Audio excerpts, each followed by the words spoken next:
we are back. Thanks for clicking on the link. Welcome to Good Energy. Enjoy the content, and everyone have a blessed day.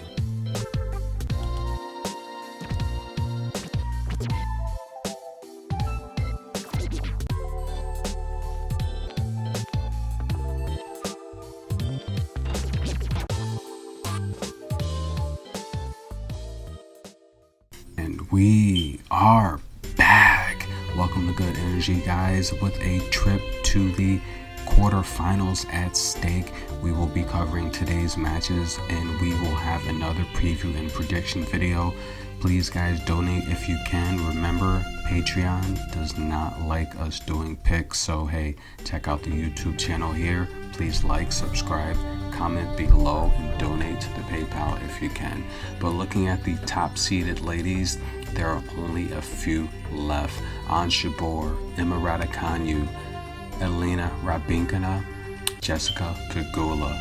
All of the other top seeded ladies are out. That's right, Badosa's out, Sabalenka, Sakari, Pliskova, Collins, Muguruza, Ostapenko, Bencic. Anshibor got revenge today. That's right. Polychenkova, Corey Golf against Halep. We're going to talk about that shortly. Azarenka against Anisimova. We're going to talk about that shortly as well. If you've listened so far, make sure you hit the like button. I appreciate the love. Let's get right into it, guys. Today, 3 of 5 on the predictions. Coco Gauff versus Simona Halep. Taking a look at how she got here. Coco Gauff beat Smedlova and Putintseva, but Halep is no Putintseva, and I said it. If you saw how Halep played Pagola, very aggressive, and she would be very aggressive today. All smiles on Halep. Gauff frowning. I said, hey, it'd probably go 2 sets, 6-4, 6-4, under 21.5 games. Simona Halep's with a straight set victory. Gauff was in control of the second set. She was up 4-2. She had an advantage with a chance to go up 5-2 and possibly take the first set. And then she crumbled. And Halep noticed a level change, and she put it on her. And Gauff will be watching the rest of this tournament on TV just like us. Simona Halep looks really good. She looks really strong. And it's just another day learning on the job for Coco Gauff. Halep was excited. The camera crew, everyone was dancing. This was an exciting match. Good for the fans. Buscova versus Alexandrova. This is a match that I said would go over. Sure enough, it did. Buscova was down 3-1 in the first set. She hit a that was a forehand down the line winner, kept her in that game. She ended up stealing the first set in a tie break, but Alexandrova would show her experience and she would eventually win the match. Alexandrova looks really good. She's been tested. She's passing the test. She's been very active on clay this season. And it would be great if she can punch herself a ticket into the semifinals. That would be a huge win for her. We know that the Olympics, they are not, actually Wimbledon, they're not allowing any of the Russian players in. So now's her chance to do something. But congratulations to Alexandrova. Buscova eliminated. Hey, she will be back. Amanda Anisimova taking on Victoria Azarenka. Amanda Anisimova came out guns blazing. She got a little frustrated in the fourth game. Azarenka had a chance to break back. Anisimova, she can be feisty and she can get a little anger on her, much like a Sabalenka, but she knows how to play through it. She doesn't let it get too down. But this was a match of divas. We saw both of these ladies walk out on matches earlier this year. We saw Amanda walk out at the Indian Wells. She said, hey, I don't feel good, and just left. We saw Azarenka at the Miami Open, just walked off the court against Futova. These ladies are something else. Azarenka in this shot here, she's yelling at her coach, I can't see the ball. She's yelling and screaming, I can't see the ball. What is she playing, ping pong out there? This is tennis. What do you mean you can't see the ball? Do you need eye surgery? Azarenka, I don't know if she's turning into the Azarenka of old. I did pick Azarenka to win this match, but she got outclassed and embarrassed today. If this is the Azarenka of 17 and 18 and 19, don't even bother watching her matches. She's quitting. She's frustrated. She has too many off the court issues. She's gonna watch the rest of this tournament on TV just like us. This was a complete blowout. She looked horrible. She said she had eye issues. Unbelievable. And I'm not gonna talk too much about Azarenka because that Azarenka that struggled off the court with her personal issues. She was losing to everyone during that losing stretch she had for about 3 years, 17, 18, 19. She came back. She looked great recently the last couple years. And it's frustrating. Azarenka is a frustrating player. She's better than that. But we expect a full house for today's action, guys. But let's quickly cover Ons Jabeur and Bencic. Ons Jabeur said she would get revenge on Belinda Bencic. She promised it, and sure enough, she did. It did take 3 sets. She won the first set 6-2. Belinda won the second set 6-3, and Ons Jabeur put on the heat-seeking missiles that would help her get a 3-set victory over Belinda Bencic. I thought Bencic would win this match, to be honest with you, but Ons Jabeur, she proved that her variety, making Belinda move off of the baseline, play vertical, is the key to beat Belinda Bencic on clay. It worked today, and Ons Jabeur she's dangerous because she has the tools and the variety, and with the draw that's left, this could finally be her chance to win a WTA 1000 event. Ons Jabeur and Coco are two of the most frustrating ladies to watch. But hey, we'll see what Ons Jabeur can do. Let's get into today's matches, alright? Emma Raducanu versus Kalina. Now, these two ladies are going to go head-to-head for a chance to possibly make the semifinals. And who do you think is going to win? This is going to be a very great match. Two strong ladies that are capable of really beating each other. Kalina has won 7 of her last 10 matches. We saw her recently defeat Muguruza, Sloane Stevens. We saw her beat Elise Cornet in Charleston, Raducanu, Sasnovich, Haddad Mia. Her few losses of her last 10 matches came to Pegula, Ons Jabeur, and Martic. Very high-level quality opponents.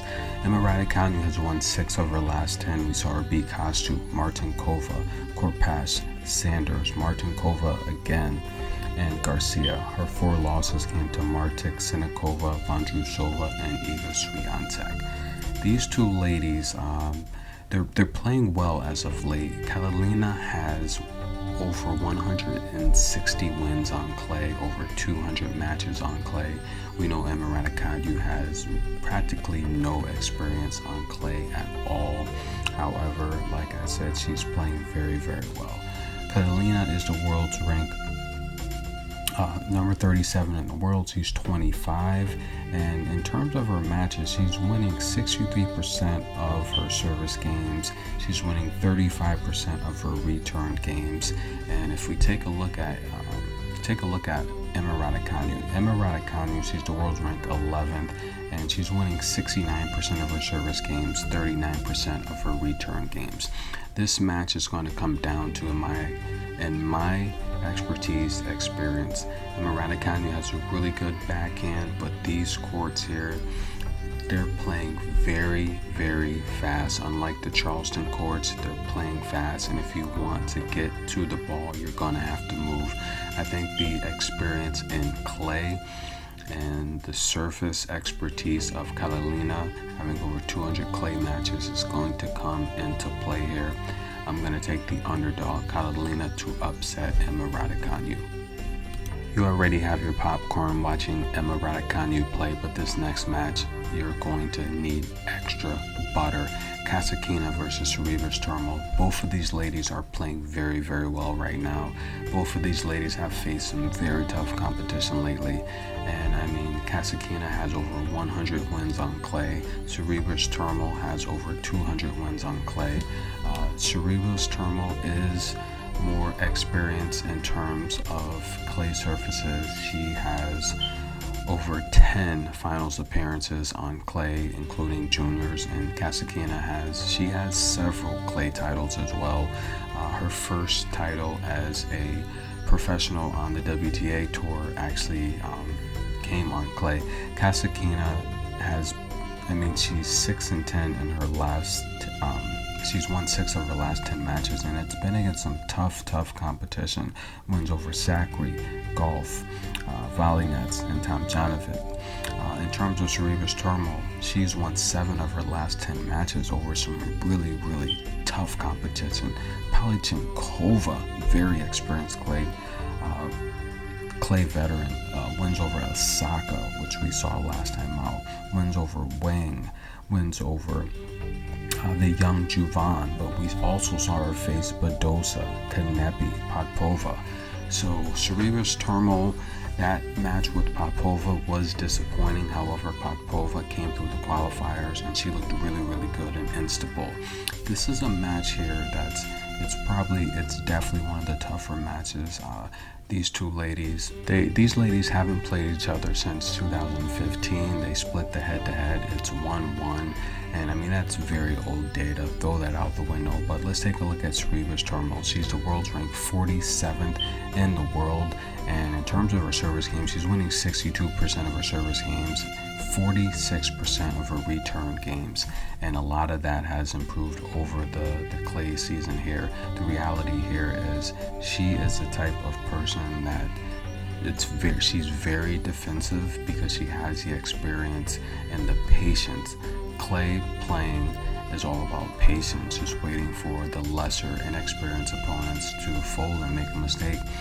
Kasatkina, she's the world's ranked 23rd. She's winning 59% of her service games and 40% of her return games. She started the year off really good on hard, and she kind of hit a down curve, and she's uptrending again. She's winning 40% of her service games. This instantly tells me that both of these ladies are doing a great job defending, and I think this is a match it's gonna go over. You have to take the over with this match. Both of these ladies are doing a good job of defending and not giving up. Overall, though, Sorribes Tormo is very defensive. You saw what she did with Osaka. She didn't do anything special. Now, mind you, Osaka was injured. She had the Achilles injury. Anyone that's had an Achilles injury, calf injury, you can't move. You can't put a lot of pressure. You can't cut. There's no strength in it. And especially playing on clay, if you have any type of calf or leg injury on clay, it's gonna affect the results, performance. So I don't really look too much of that performance beating an injured player. But the reality here is Sorribes Tormo had a really great win over Palichinkova. That is a huge win. And Kasatkina, her win over Sakri is great as well, but Sakri doesn't have all that much experience on clay. Yes, she has over 100 wins, but she prefers hard. Sakri's a hard player. She uses her strength and athletic ability to beat you on hard courts. This is a match where I see Sorribes Tormo using her defensive ability as much as she can. However, I think Kasatkina can defend and turn defense into offense a little bit better. I think Kasatkina, after a while, you have to hit shots and make winners, and I think Kasatkina does a better job of Sorribes Tormo when it comes to that. So I like it to go over, but my pick to win this match would be Kasatkina. This next match here is going to be very entertaining. This is going to be a clash of styles unlike no other. The world's ranked 18th, Elena Raducanu, and she is winning 80% of her service games, 29% of her return games. She's going to be taking on Jill Teichmann, the world's ranked 35th on tour. She's winning 68% of her service games, 31% of her return games.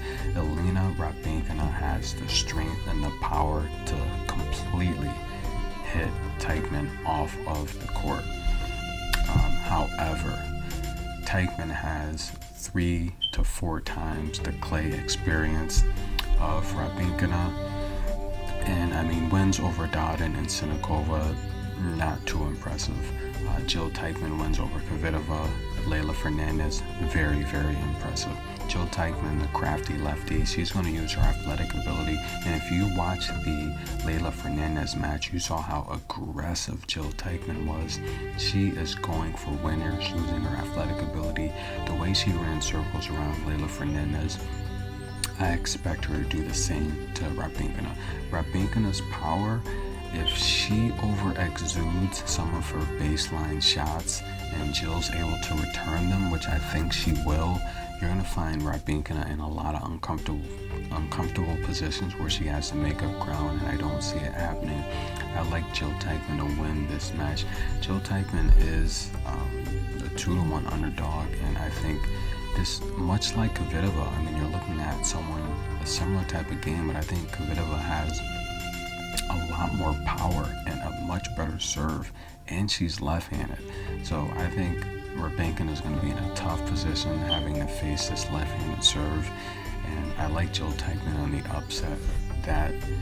That's almost as good as, that's probably the easiest pick of the day to me. I like Jill Teichmann to beat Raducanu. And this is the last match that I will be predicting today. Join me tomorrow for the official start of the quarterfinals. But guys, please, if you listen this far, please like, subscribe, comment below. Tell me who you think is going to win, but at least hit the like button, please. I appreciate it. This last match is definitely the toughest for me to call of the day. This is a tough match to pick, but I am going to give you my best analogy of this match. We have Jessica Pegula. She's going to be taking on Bianca Andreescu, and taking a look at these ladies here.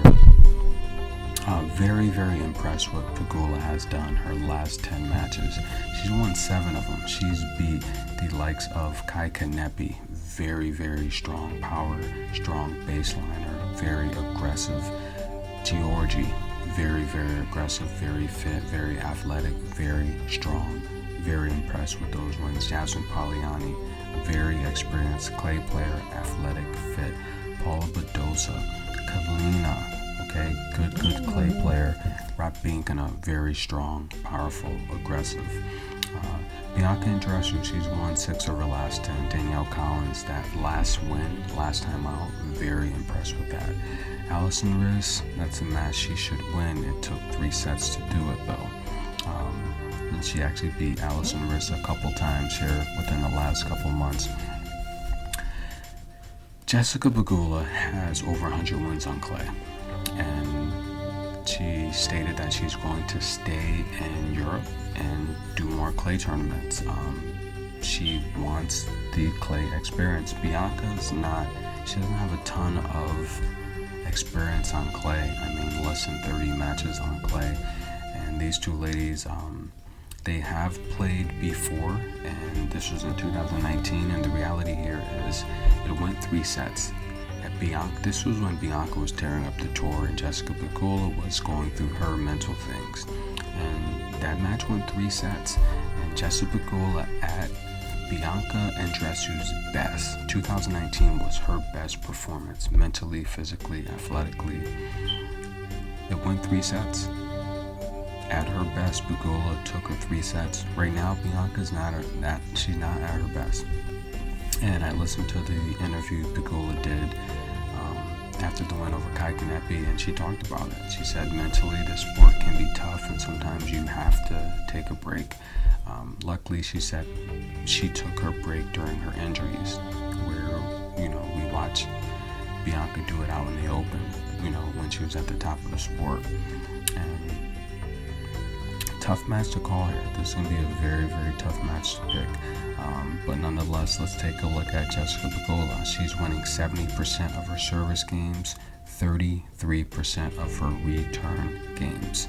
The one match they played came in 2019 at Newport Beach. That was a final. Pegula won the first set 6-love. Bianca won the second set 6-4, and she would win the third set 6-2. Took 3 sets in her prime. That's very, very important. Bianca Andreescu, she's winning 73% of her service games, only 21% of her return games. If Jessica Pegula, if Bianca has the chance or the opportunity to break Pegula, do you feel comfortable she could consistently break her? That's going to be the key here. And the reality here is I don't know if I feel comfortable that Bianca can consistently break Pegula. we saw what one of the most fittest players on tour had numerous occasions to end the match there. Camila Giorgi against Pegula earlier, she could not do it. I do see in her prime, I see Bianca a mirror image of a Pegula, just much stronger, much tougher, and just more powerful with her backhand or forehand, to where she could just hit through Pegula's defense. Clay's a different story though. The ball's bouncing very high, and Bianca Andreescu, she's been out of position a lot lately. The win over Danielle Collins, she's not in her best form, and I don't make much of that win. However, the win Pagola had over Kia Kanepi, who's a very experienced clay player, and she's healthy and she's very powerful. The way she was able to return those shots and Giorgi's shots, I don't see Bianca just being able to keep up such a high quality level for a potential 3 sets. Pegula's the type where if she's down mentally, she's just tough. She doesn't get intimidated by anyone. You rarely see Pegula intimidated. She keeps her calm, she keeps her composure, and she's very, very mentally focused. You rarely see her lose self-control. Bianca, on the other hand, she plays in burst, and she's a front runner, and you see a lot with Bianca where she needs to get her second win. And what I mean by that is, if she wins the first set, you see her level drop a lot in the second set, where she'll have to pick it up in the late or mid third set to win these matches. And Pegula, it's consistent. Her level is consistent. If she makes a mistake, she figures it out. Bianca sometimes wears her emotions on her sleeve, and that's not good for her opponents. They can see when she's frustrated, and they can take advantage of that. They notice when her level change happens. And I see these two players, they're very similar more than they're different. However, I think mentally right now, I think Pegula's just playing a lot better. I think she's in a better place. And I think she's a couple breaks away from just losing her cool, losing her composure and everything she's stepped away from the game from. And out of these two ladies, if I have to give the serve advantage, I'm definitely going to give that to Bianca. If I have to give the backhand, I'm going to give that to Pegula. Forehand, I'm going to give to Bianca Andreescu. Fitness, I'm going to give to Pegula. And I think that's what it's going to come down to, form and fitness. I think Pegula's, she's in better conditioning. She's won 7 of her last 10 matches against good, high-quality opponents. And the reality here is this is a match that could go 3 sets, but Jessica Pegula's, she's the type of player, when she figures your game out, especially if she starts off good, she's going to put you away. And I think this is a match that Jessica Pegula wins. She is the underdog, but I like Jessica Pegula to upset Bianca Andreescu. And that's going to be my official prediction. That's going to conclude the round of 16. Join us for the quarterfinals. There will be 8 remaining ladies, and we're halfway there. So if you've listened so far, please hit the like button. I can't tell you that enough. But once again, we're going to give you a rundown. I like Kataskina to beat Cerebus Turmoil. I like Teichmann, the huge upset over Raducanu. I like Kalina with the upset over Emma Raducanu. And I like Jessica Pegula also as the underdog over Bianca Andreescu. So 3 of the 4 matches are underdogs, and that's who I like. We are